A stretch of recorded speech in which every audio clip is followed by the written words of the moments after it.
Sir, आप विदेश राज्य मंत्री हैं। विपक्षी दलों का ये कहना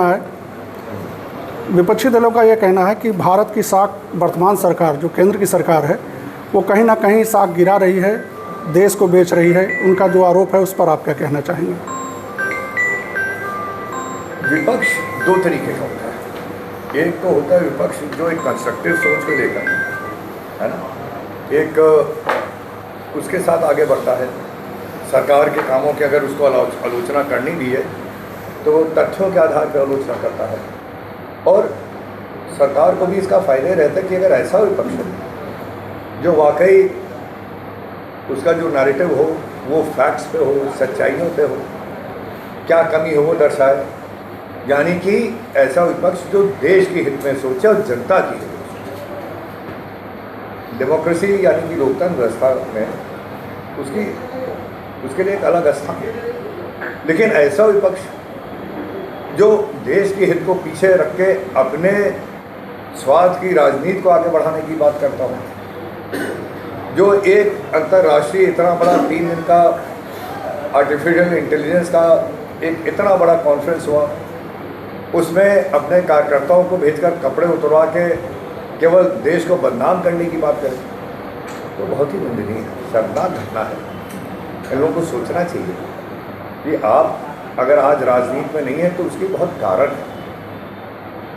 50 साल आपने इस देश पर राज किया और क्या मिला इस देश को, और आज मोदी की सरकार में, भारतीय जनता पार्टी के नेतृत्व में, और प्रदेश में योगी जी की सरकार में आज हर मुद्दे जो देश की आज़ादी के बाद से आज तक नहीं सुने गए थे, काम नहीं होता, चाहे सड़क हो, बिजली हो, गरीबों का आवास हो, महिलाओं के लिए शौचालय हो, इलाज की बात हो, आज सारे विषय पे भारतीय जनता पार्टी जब से सरकार में है, 2014 से जब से हमारे प्रधान सेवक आदरणीय मोदी जी बने, और 2017 जब से माननीय योगी जी, आदित्यनाथ जी हमारे उत्तर प्रदेश के मुख्यमंत्री हैं, चाहे माफिया राज को बात कर लिए, भ्रष्टाचार को बात कर लिए, विकास की बात कर लिए, हर विषय पर तेजी से भारतीय जनता पार्टी के सरकार के नेतृत्व में काम हो रहा है और दिखाई पड़ रहा है। यूजीसी के बारे में आप क्या कहना चाहेंगे?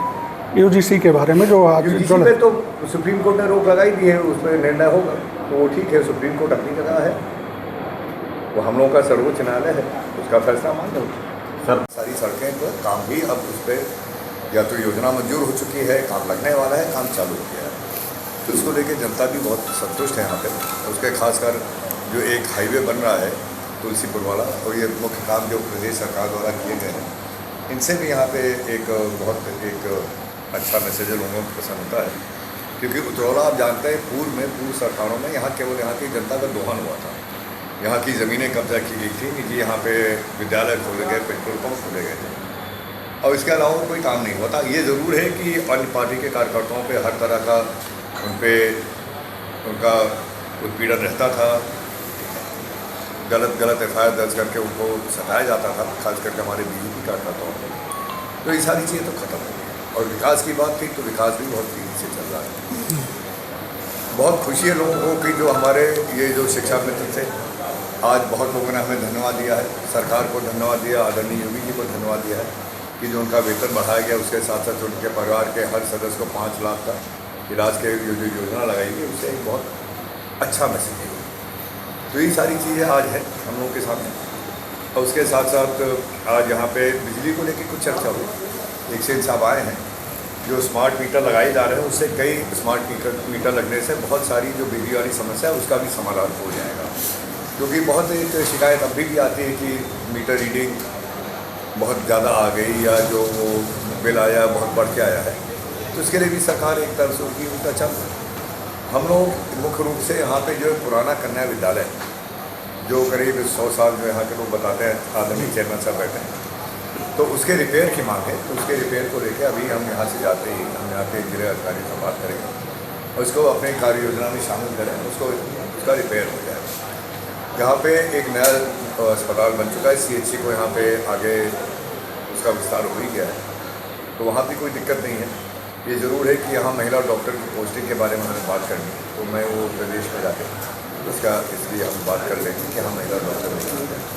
तो पूरे दिन हम लोगों ने 5 मंडलों की मीटिंग की है, 6 मंडलों की मीटिंग की है। ऐसा तो हर कार्यकर्ता, हम बाईफीस कार्यकर्ताओं को जानते हैं, सबको, ये तो हमारे परिवार के अंग है। किसी ने ऐसा कुछ कहा नहीं। एक तो जो व्यक्तिगत समस्याएं, किसी के घर की झगड़ा था, किसी का ये था, उस पर हम लोगों ने उन अधिकारियों से बात कर लिया है। एक कुछ सड़क का मसला था, लोग आपस में लड़ रहे हैं, वहाँ तय हो गया विधायक जी जाएंगे, पंचायत करके बिठा देंगे। तो ऐसी कोई बात नहीं आई है। फिर विधायक जी सक्षम है, ये इतने, इनके पिताजी यहाँ का नेतृत्व करते थे, आप जनता का विश्वास पाके ही तो नेतृत्व में है। तो अगर कार्यकर्ता ना सुनी जाए तो कैसे भाई यहाँ से भारतीय जनता पार्टी आगे बढ़े, क्यों विधायक जी आगे बढ़े, क्यों हमारे सारे लोग यहाँ, तो ऐसी बात नहीं है। और ये कार्यकर्ता ये हमारा परिवार है, विधायक जी का भी परिवार है, इनके पिताजी के समय से जुड़ा है और उनके भी पहले से, और हमारा भी जब से उत्तरवाद 6 जुड़ा, ये भी हमारे परिवार के एक अंग हो गए हैं। तो ऐसी कोई तकलीफ शिकायत कार्यकर्ता तो हम लोग होने जल्दी, ये 70 साल पुरानी मांग की जी और इसको आगे बढ़ाना जरूरी है, इसको तेजी से काम हो जाए। इसके लिए तो आपकी सरकार बधाई के बाद नहीं, बस तेजी से काम। एक सवाल और है सर, ये शामली गोरखपुर शामली कॉरिडोर के लिए 50 गांव उत्तरौला तहसील के आ रहे हैं, जिसमें से 30 की तो खसरा नंबर की सूची आ गई है। ये 50 गांवों पे आज 2 महीने से रोक लगी हुई है, कोई भी पंजीकरण नहीं हो पा रहा है, बैनामा नहीं हो पा रहा है, जिसमें से अभी तक 30 गांवों की तो सूची भेज दी गई है, 31 गांवों की सूची भेजी गई, 19 गांवों की सूची अभी तक नहीं भेजी है। 2 महीने से ये राजस्व के हानि भी है, लोग परेशान हैं कि जिस घाटे से निकल रहा है अगर चिन्हित हो जाए तो हम अपना विक्रय या खरीद फरोख्त कर सकें। इसमें कोई बहुत ऐसी बड़ी बात नहीं है, क्योंकि इतना प्रमुख ये विषय है और इतनी बड़ी सड़क निकल रही है, तो सरकार को भी बहुत ही ध्यान से वो खसरे खतौनी के नंबर छांट के देने पड़ेंगे। इसमें कोई इतनी जल्दीबाजी का विषय नहीं, कहीं कोई गलत हो गया इसमें और कई तत्व लग गए और गरीब किसानों को बेवकूफ़ बना कर उनकी ज़मीन सस्ते में ले लेंगे तो उनका हो जाएगा नुकसान। तो हम लोग को ये भी ध्यान में रखना है कि क्योंकि ये कॉरिडोर अनाउंस हो चुका है, तो इसमें हमारे जो गरीब परिवार के लोग हैं, जिनके छोटे छोटे खेत हैं, उनको किसी तरह अन्य लोग जो केवल पैसा कमाने की दृष्टिकोण से ज़मीन खरीदना बेचना चाहते हैं, वो कहीं फ़ायदा ना उठाए, इनका नुकसान ना हो जाए। इसलिए इसको बहुत सावधानी से सरकार इसका बढ़ेगी और हर खसरा खतौनी की सब उनकी जांच करके ही तभी जारी किया जाएगा। और ख़ास करके ये भी देखना पड़ेगा कि जो हमारे गरीब किसान लोग हैं वो अपना सही मूल्य उनको मिले, क्योंकि सड़क बनेगी, ज़मीन का मूल्य बढ़ेगा। आज लोग कहीं उनको बहलाकर कहीं सस्ते दाम पे ले लेंगे तो बेचारे फिर वहीं रह जाएंगे। तो जिनकी ज़मीन जा रही है सरकार तो उसका मूल्य देगी, लेकिन उसके बगल की जो ज़मीन की कीमत बढ़ेगी उसका भी फ़ायदा उन्हीं को मिले, ये बहुत ज़रूरी है। एक सवाल यहाँ कार्यकर्ताओं में आता है, कार्यकर्ता यहाँ कहता है कि कार्यकर्ता की कोई सुनवाई नहीं हो रही है, चाहे वो तहसील हो चाहे स्थानीय थाना हो। अगर आप ये वीडियो YouTube पर देख रहे हैं तो हमारे चैनल को सब्सक्राइब करें और बेल आइकन को दबाना ना भूलें। अगर आप Facebook पर ये वीडियो देख रहे हैं तो हमारे पेज को लाइक करें।